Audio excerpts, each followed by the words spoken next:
Assalamualaikum warahmatullahi wabarakatuh. Selamat pagi anak-anak, semoga selalu sehat. Sudah siap belajar hari ini? Nah, pada pagi hari ini kita akan mempelajari sejarah kebudayaan pertama, yakni tentang Nabi Muhammad membina masyarakat Madinah. Ada beberapa upaya Rasulullah dalam membina masyarakat Madinah, antara lain dalam bidang sosial, bidang ekonomi, bidang agama, dan bidang pengetahuan.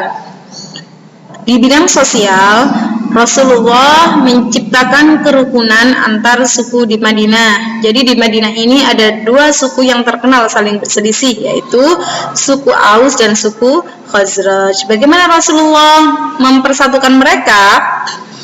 Nah, dengan datangnya Rasulullah yang membawa ajaran agama Islam, kedua suku ini pada akhirnya banyak yang memeluk agama Islam, sehingga di hati mereka terikat tali keimanan.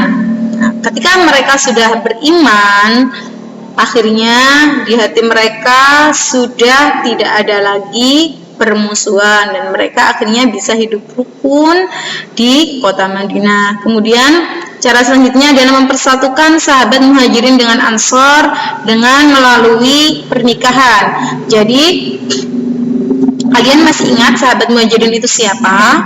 Sahabat Muhajirin adalah sahabat yang ikut berpindah dari Makkah ke Madinah.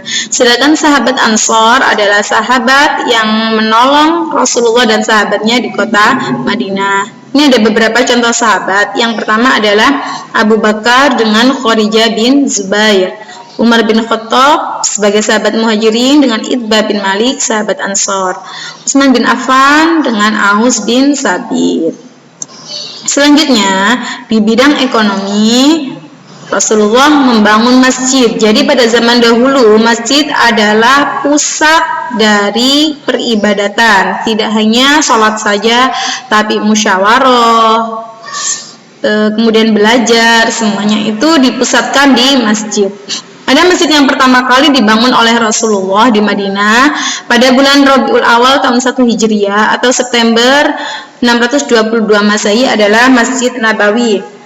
Namun sebelum Rasulullah membangun Masjid Nabawi, di perjalanan hijrahnya Rasulullah juga membangun sebuah masjid yang dinamai dengan Masjid Quba. Kemudian selanjutnya adalah mengembangkan pendidikan dan dakwah. Pendidikan yang ditekankan oleh Rasulullah meliputi pendidikan tauhid, yaitu tentang keesaan Allah. Kemudian pendidikan ibadah bagi umat Islam seperti cara sholat, cara berzikir, cara berdoa, cara berzakat dan lain sebagainya. Pendidikan akhlak, akhlak atau sopan santun juga diajarkan oleh Rasulullah.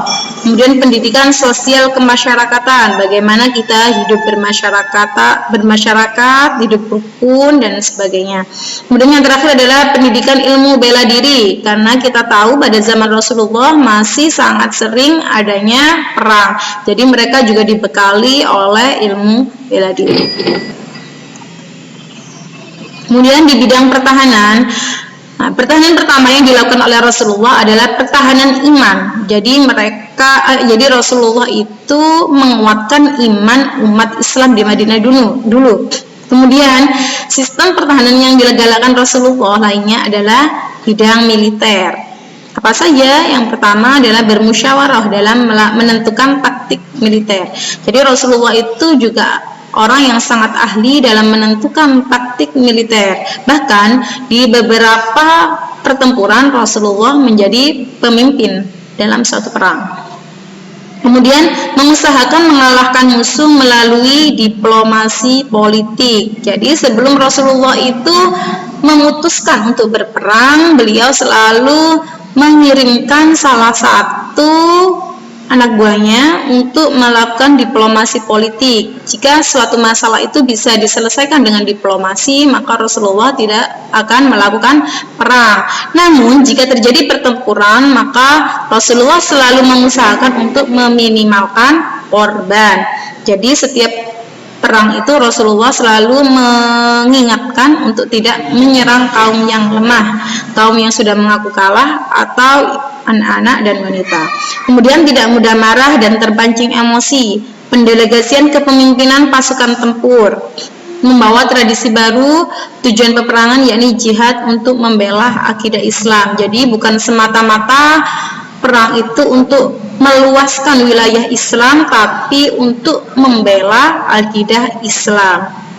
Kemudian mengadakan komunikasi militer yang jelas dan tegas, selalu waspada terhadap pergerakan musuh, dan memberi pujian dan bersikap adil terhadap pasukan. Demikian materi yang bisa saya sampaikan. Untuk selanjutnya adalah latihan soal. Anak-anak silakan jawab pertanyaan Ibu Guru berikut. Yang pertama, sebutkan beberapa bidang yang dikembangkan Rasulullah untuk membina masyarakat Madinah. Yang kedua, siapakah sahabat Muhajirin dan Ansor itu? Yang ketiga, sebutkan 3 sahabat yang dipersatukan Rasulullah selama beliau di Madinah. 4.